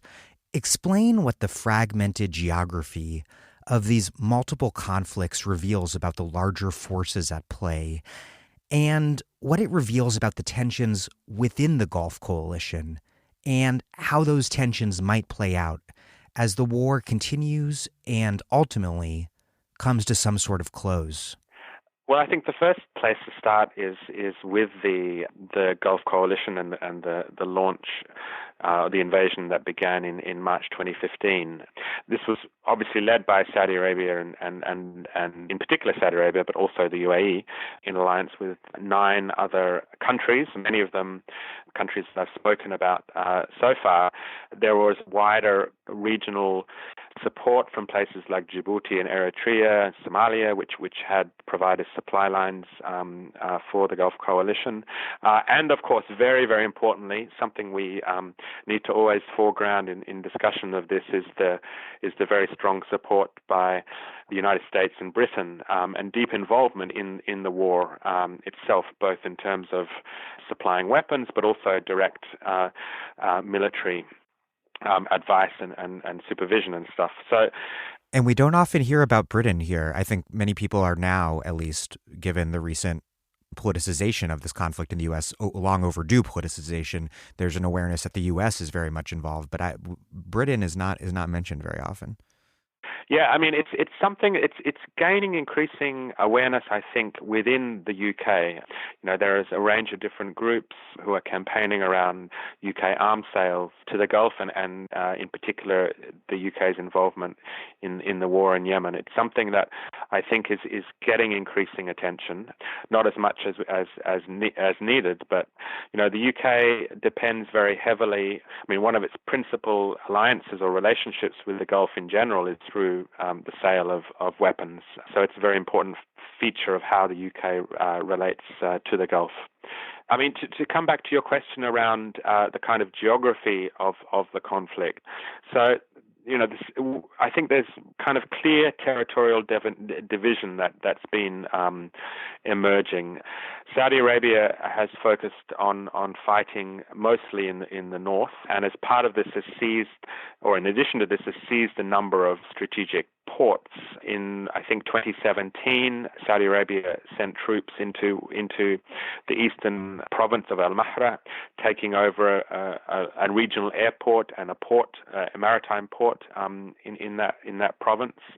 Reflecting some of the things that I was speaking about earlier, the intention by this of capturing this port line and the other infrastructure networks in this eastern province is said to be aimed at building a pipeline directly from Saudi Arabia to the Indian Ocean. One of the articles in the issue, recent MERIP issue by Suzanne Dahlgren, I think, does a very nice job of unpacking these dynamics. The UAE has focused largely on the south of the country, and again has seized 3 key ports, as well as Yemen's Seoul gas liquefaction plant and an oil export terminal. So again, you can see, I think, the way that the war is very much about taking these critical infrastructure points that very often located along the coastal areas and these kind of routes that I spoke about earlier. They've done this through building alliances with various militias and different tribal groups, armed groups in Yemen, providing weapons, cars, even passports in some cases to these different groups. As I mentioned, I think one of the interesting ways that this kind of power projection is taking place is through the placement of reserves or currency reserves, and this has been the case in Yemen as well, where Saudi Arabia placed up to $3 billion in Yemen's central bank from its own reserves, and indeed, actually, up until, and this is, I find, quite remarkable, up until early 2018, the revenues from Yemen's oil exports were actually held in a Saudi-owned bank in Riyadh, in Saudi Arabia. So I think we can see very clearly that there is these ways that the intervention and the invasion has kind of facilitated much deeper implantation of both Saudi Arabia and the UAE in Yemen. There's clearly a cooperation in the way this has taken place, but there's also a certain territorial division. And these two states have their own interests. Saudi Arabia and the UAE have their own interests, and there's a rivalry between them over the Yemen situation. I think perhaps this is most clearly demonstrated in the island of Socotra, which is a Yemeni island, which is very strategically located. It's at the mouth of the Gulf of Aden, so leads all the way, on the shipping routes all the way through the Red Sea. It's very close to Somalia, and Socotra has been. There's been some interesting talk in the Arabic press in recent months about the sharp rivalries that we're seeing on that island between Saudi Arabia and the UAE, each jostling to kind of control the ports and the various infrastructures present there. I think in the post-war or post-conflict context, we're going to see a sharpening actually of these rivalries. The UAE, for example, and Dubai in particular, has positioned itself as a major humanitarian actor globally, basically. Saudi Arabia is also trying to take control of some of these humanitarian routes that overlap so closely with the military routes as well. One major piece of the political economy underpinning the war in Yemen, and also quite directly the fighting of that war, is the Gulf states' use of non-citizen labor. On the one hand, this is the case domestically within Saudi Arabia and other wealthy Gulf nations, where guest workers or non-citizen workers play a huge role on both the hyper-exploited lower rungs of the labor market and also, if I have it right, on the professional high end as well.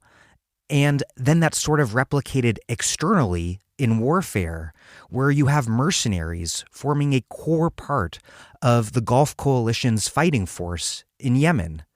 What's more, the Israeli newspaper Haaretz reports, quote, Israeli cyber companies, gun traders, terror warfare instructors, and even paid hitmen operated by an Israeli-owned company are partners to the war in Yemen. And this company, has American military vets working for the Israeli-founded American-registered company Spearhead Operations Group, which has reportedly been responsible for carrying out multiple assassinations in Yemen, including of the clergyman Ansaf Ali Mayo in December 2015.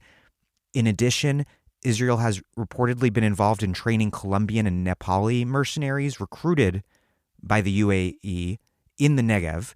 And these mercenaries, in a truly weird twist, were reportedly recruited by the UAE for the war in Yemen by a former Palestinian intelligence chief for Gaza named Mohammed Dalan, who was ousted from Fatah's Central Committee. And a few more notes to add here. Former American General Stephen, I'm not sure how to pronounce his name, Stephen Tumajan, wears a UAE uniform commanding their Joint Aviation Command, and he actually headed a combat helicopter unit fighting in Yemen. Pakistanis pilot Saudi planes. The UAE Presidential Guard commander is a former Australian general. And, of course, there are huge numbers of poor Sudanese mercenaries fighting and dying in the field. What do you make of the remarkably pervasive privatization and transnationalization of the war in Yemen on both the high and low ends? And how does this fit into broader political economic patterns across the Gulf? Yes, I think this is a really extremely important point, and I think it's often left out in discussions around the war, and not just in Yemen, war more generally, as well as dynamics in the Gulf. To begin with the kind of question of non-citizen migrant labor in the Gulf itself, this is really important. In all the Gulf states, the non-citizen migrant workforce makes up more than 50% of the labor force in all of these, in all of the 6 states in Gulf Arab states. This is a remarkable figure. There's nowhere else in the world where you have such a high proportion of the labor force made up of people who are non-citizens. And thus who can exercise no control over the nation states within which they reside in labor. Yes, exactly. I mean, it's very important to realize that these workers lack any possible route to citizenship or permanent residency in the Gulf. It's not to say that sometimes citizenship or passports are not given, and I'll come back to this in connection to the military thing in a second. But there's no formalized route, and unless you are extremely wealthy and you are someone who the Gulf states are trying to build an alliance with or a political relationship with, such as the Hariri family in Lebanon, who hold Saudi citizenship, then there is no viable or possible route for any kind of citizenship. You're tied to your work permit and your sponsor, and you can simply be deported at any point, coupled with, of course, the wider lack of any kind of political or labor rights in these states. Now, the majority of these workers are coming from South Asia and places such as the Philippines, and there are, in addition, a significant number of Arab workers, but the predominant bulk of the migrant labor workforce are actually from South Asia. Now, this is important because, number one, this obviously represents an exploitable and easily repressible workforce, particularly in sectors such as construction. And construction has been very important to the accumulation of those Gulf conglomerates that I spoke about earlier. If you look at these conglomerates, virtually all of them have their origins and continue to be involved in the construction sector to some degree. It's also important because at moments of economic crisis, these workers can simply be sent home. We saw this, for example, in following the 2008 global economic collapse that hit Dubai quite hard. And what happened in response to this is half of the construction projects in the Dubai Emirate were closed down or put on hold, and workers were simply just put on planes. Planes were block booked, and workers were simply deported back to their countries of residence. So in this manner, and so in that situation, both the political threat that laid off workers might pose and their social reproduction costs during a time of crisis are both shunted off back into their home countries. That's exactly right. What we see here then is kind of the spatial displacement of the crisis. It's felt in the countrysides of India, Pakistan, Bangladesh, and so forth, and partly ameliorated in places such as Dubai through these migrant worker corridors. The other thing, which is very important to point out as well, is that this migrant labor structure partly configures the relationship between citizens, Gulf citizens, and the state in the Gulf. Citizens, for example, can find lucrative opportunities through the sale of work permits. Much of the kind of daily surveillance and control over migrant workforces are in effect subcontracted or outsourced by the state to private citizens and private firms in the Gulf. That's the kind of day-to-day face-to-face reaction or interaction. I think this is something actually we can see more broadly in other parts of the world where citizen populations are being brought in to kind of surveil and monitor non-citizen populations in a much more direct way. But as you pointed out, that's basically the kind of general labor force in the Gulf. But there's also a very important sphere where non-citizens have played an important role, and that's in the military and security branches of the Gulf states. This is not new.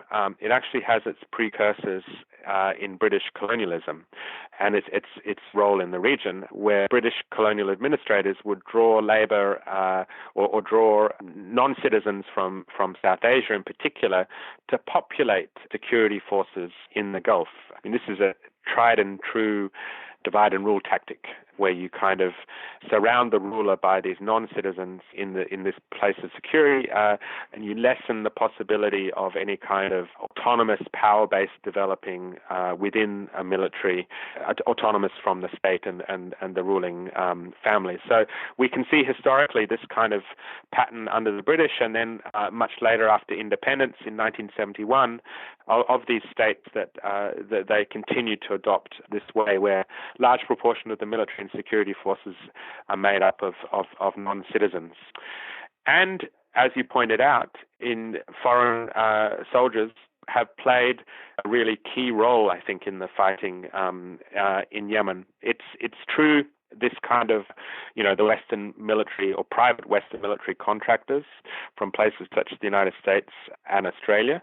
I mean, it's hard to get precise information on this because of the ways in which these things tend to happen kind of under the radar. But it's not the kind of thing they issue press releases about. No, but there's certainly been plenty of news reports around this. And as you pointed out, the presence of troops from places like Colombia, Nepal, Sudan, and the role of Israel in training these kinds of troops have also been reported quite widely in the media. I think one of the interesting things about this is to place this kind of privatization or outsourcing of the Gulf's military projection in places like Yemen alongside the kind of increasing militarization and jingoism or jingoistic rhetoric or tropes that we see actually in the Gulf itself, which is directed at its own citizenry. It's quite interesting, I think, to look at places like the UAE, where you can see over the last few years a growing kind of valorization of the military within kind of the popular or the official discourse. And this is really aimed at citizens, not so much at for foreign consumption. It's about trying to join, encouraging people to join the military. It's about noting the noting the role of the military in the unification of the different emirates in the UAE. It's about really centering them. The nobility of martial valor. Yeah, exactly. And it's something that's, you can see this in terms of museums and so forth in the Emirates as well. It's something I think that perhaps in some ways in contradiction to the actual practice and the large presence of these kind of mercenaries and foreign soldiers in the armies that are operating outside of the country's borders. You write that, quote, "It is misplaced to view the Saudi-Emirati attack on Yemen as simply a result of overzealous adventurism driven by the ambitions of the young and inexperienced crown princes of Riyadh and Abu Dhabi. Likewise, U.S. support for the war cannot be reduced to Trump's personal affinities with authoritarian rulers such as Mohammed bin Salman, or the desire to market American arms to a GCC war machine with a seemingly insatiable appetite for weapons and military hardware. My question is, what sort of geopolitical interests, real and perceived, do drive the U.S. approach in the region and its investment in the perpetuation and construction of a particular regional order, beyond the recent spectacle of Trump's sword dancing with Saudi royalty? And relatedly, to what extent is the U.S. role in the region rooted in material interests? To what degree is it more ideologically driven? Or are those two things somewhat inextricable? I think to answer this question, we need to go back to the points made earlier about if we're looking at the nature of the global today and the kinds of potentially relative decline of the United States as global hegemon and the rise of other centers of capital accumulation at the global level. It's in this context, I think, that the Middle East and the Gulf has become so central to what's going on and so central to the U.S. foreign policy. The control of the Middle East really will be a linchpin to determining how these patterns develop in the years to come. And this is, I think, very unfortunately, a function of the role that oil and also natural gas play within the global economy, despite the the horrors of climate change, we still see a heavy dependence of the world's economies on these hydrocarbon resources, and China's rise has been absolutely dependent upon hydrocarbons coming from the Gulf, and this is one reason why the One Belt One Road it really is very much bound up with the Gulf in the longer term strategic calculations of China. So I think there are very real material reasons why the U.S. And this has been true since the end of the Second World War. Why the U.S. made such an orientation towards the Middle East, but it's not something that is in any way predetermined or assured on the U.S. behalf. I think the U.S. is kind of doubling down on its historic relations that it's had with the Gulf states and also with states such as Israel. But at the same time, we do see it having much more difficulty playing a direct role in many states in the region, partly to do with what happened after the 2003 invasion in Iraq. I think what the U.S. has to a significant degree has done has been to subcontract its regional interests to places such as Saudi Arabia and the UAE. But this comes with some danger because it's not necessarily a neat alignment always between U.S. interests in the region and those of the Gulf states. So I think that's kind of the regional or the ways in which the U.S. strategy is connected to these global patterns. In Syria, the slow close to the civil war has left much of the country firmly under Bashar al-Assad's control. And though you mentioned that there is a bit of a rapprochement taking place, it does mean that Syria has joined Iraq in being governed by Iran-aligned forces. Have these developments hardened Saudi and UAE resolve to dominate Yemen? And relatedly and very importantly, how should we think of the conflict between Iran versus Saudi Arabia, Israel, etc., that axis, which has sort of been in the background of this whole discussion? How should we think about that? Because it's so often been presented as a fundamentally sectarian one. The demonization of Iran clearly related to the kind of patterns I've discussed, and it's been led very much by the Trump administration, Israel, Saudi Arabia, and the UAE. I think that the principal effect of that has been to kind of further cement the alliance between Israel, Saudi Arabia, and the UAE. But in response, Iran has sought to build its alliances with states such as Russia and China. However, I think we need to be careful and take these relationships with a bit of nuance and not kind of simply reduce them to kind of the great power rivalries, not simply read the region solely through these great power rivalries. If we look, for example, at China has very close interdependencies with the Gulf that are growing. It's not simply backing Iran against the U.S. In the GCC itself, we see that not all the Gulf states are actually hostile to Iran. We can see even... Well, Qatar's friendliness with Iran caused it to be blockaded by the rest of the Gulf, right? Yeah, I mean, there has certainly been a closer move between Qatar and Iran post the blockade in 2017. But even if we look at, for example, Oman or the United Arab Emirates itself, Dubai has long-standing ties to Iran in ways that are very different from Abu Dhabi's policy towards the country. So, there are these kinds of complexities in there that mean that we need to see Iran is much like Saudi Arabia, the UAE, Qatar, has tried in itself to project its own regional influence. It's playing within the same ballpark, within the same dynamic. And it's done this exactly the same way that the Gulf states have done this, through trying to build alliances, religious and political movements and governments, through its military, the presence of the Iranian Revolutionary Guards in Syria and elsewhere. It's this kind of struggle, if you like, the regional struggle that involves Iran, it involves Turkey, it involves the Gulf.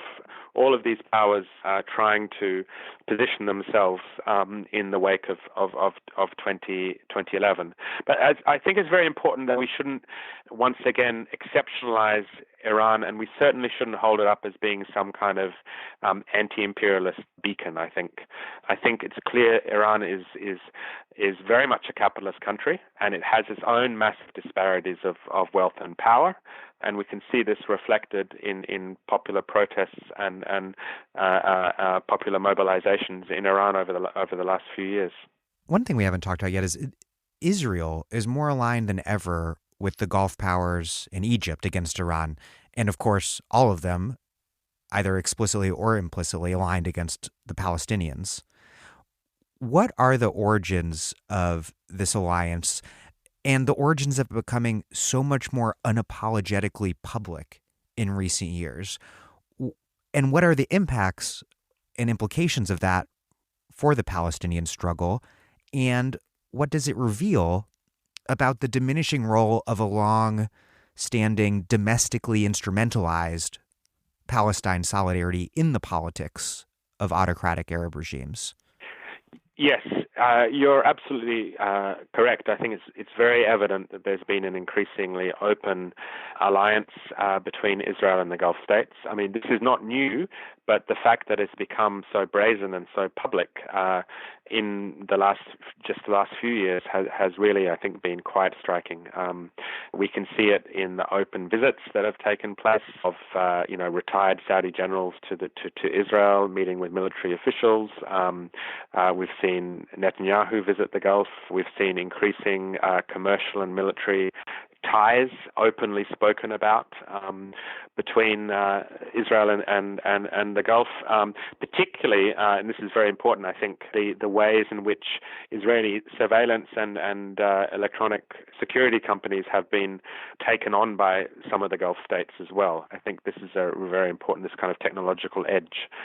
We should note, I think, that this has been a long-standing aim of United States and as well as European policy in the region to basically knit together their main allies, Israel and the Gulf states, to normalize the relationships between the Gulf and Israel, to end the Arab boycott, and to do this under U.S. hegemony. This is not new. It's been a long-standing kind of strategic orientation of the U.S. government.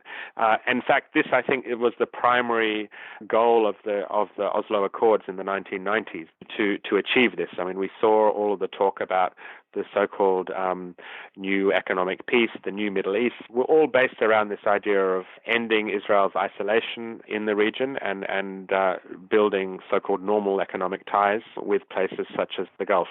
It happened with Jordan and with Egypt quite openly as part of the Oslo process, but the Gulf still remained, at least formally, outside of this kind of relationship. It's precisely, I think, because of Israel's origins in the expulsion of the Palestinian people in 1948 that the question of Palestine has always been so key and has been the primary obstacle to this kind of normalization.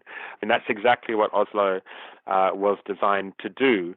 It was designed to create a dependent Palestinian Authority, reliant upon external funding, to create this patchwork of divided Palestinian territories, and in this way kind of forced the Palestinian Authority to give a green light to Israel's normalization. And, this Trump's so-called deal of the century, I think, is exactly a continuity of this kind of strategy. I don't think we should see the current situation as kind of anomalous or out of step with the trajectories of the last 3 decades. It's certainly something that's moved very far under the Trump administration, but it's not out of step with what took place under Obama, under Clinton, or any of the other U.S. presidents. as always, the obstacle to this remains the Palestinian people. While on the level of Arab government, we see this willingness to embrace normalization, I think among Arab populations there is still a very deep level of sympathy and solidarity across the region. So, I don't think there's any foregone conclusion that the deal of the century will be successful. And in fact, the fact that they haven't actually put it forward and made it public, I think, is partly indicative of that. I do think that the Palestinian will to resist these kinds of plans remain very strong. And in particular, most significantly, I think the question of the right of return of Palestinian refugees remains a central feature of Palestinian political discourse, at least among at the popular level. My last question is twofold. First, in the West, what are the prospects for a substantive break from the foreign policy status quo, one that has been so deeply, as we've discussed, so deeply implicated in driving these immiserating and brutally violent realities across the Middle East? And then two, with the demands and dreams of the Arab Spring seemingly so long since crushed by the Saudi-led reaction, what are the prospects for change inside the region?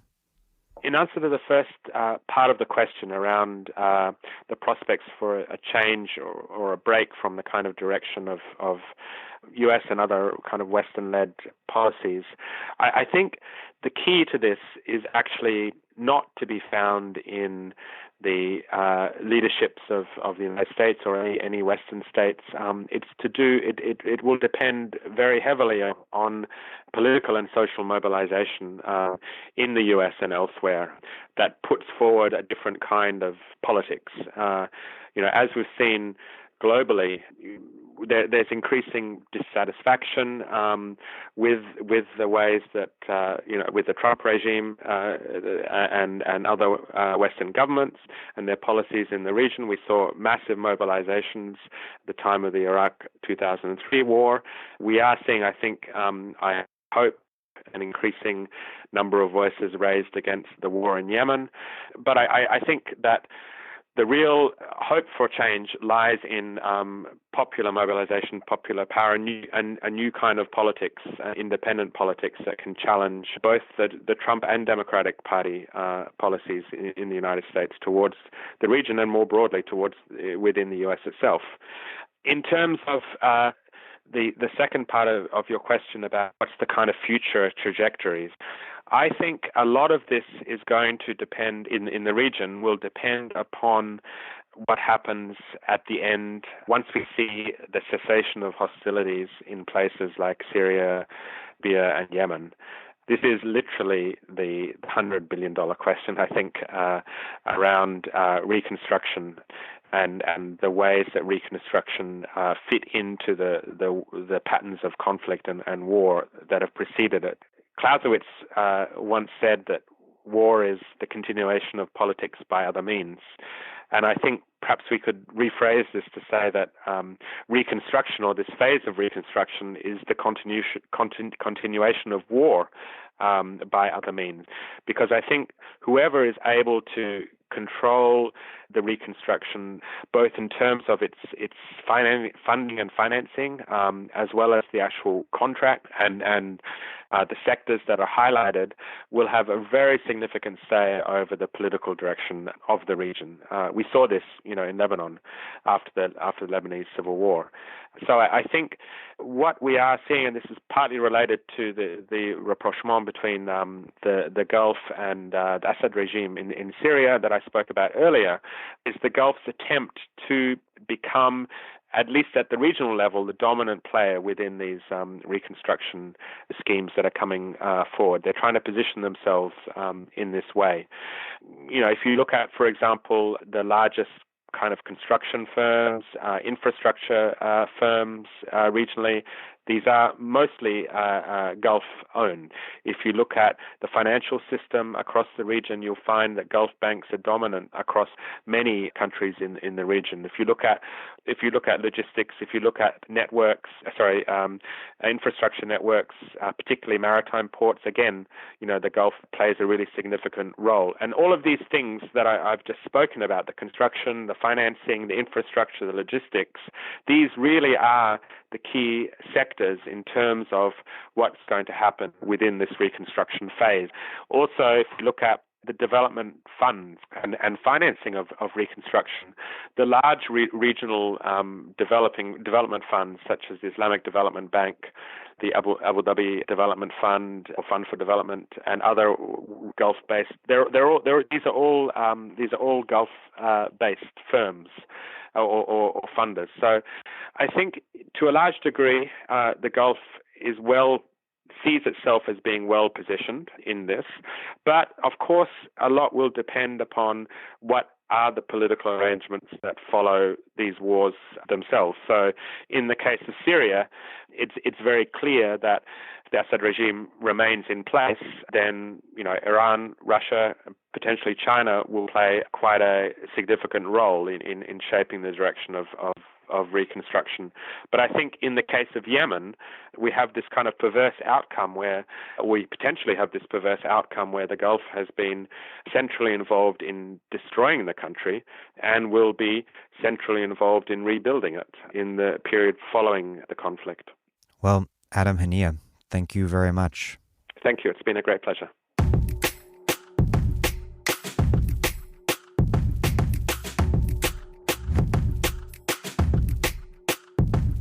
Adam Hanieh teaches in the Development Studies Department at SOAS, University of London, and his latest book is Money, Markets, and Monarchies, the Gulf Cooperation Council and the Political Economy of the Middle East. Thank you for listening to The Dig from Jacobin Magazine.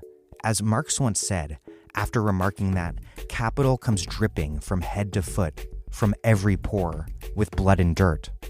While other podcasts have only interpreted the world in various ways, our point is to change it. We are posting new episodes every week. The Dig was produced by Alex Lewis, music by Jeffrey Brodsky. Thea Riofrancos is our managing editor. Our communications coordinator is Logan Dreher.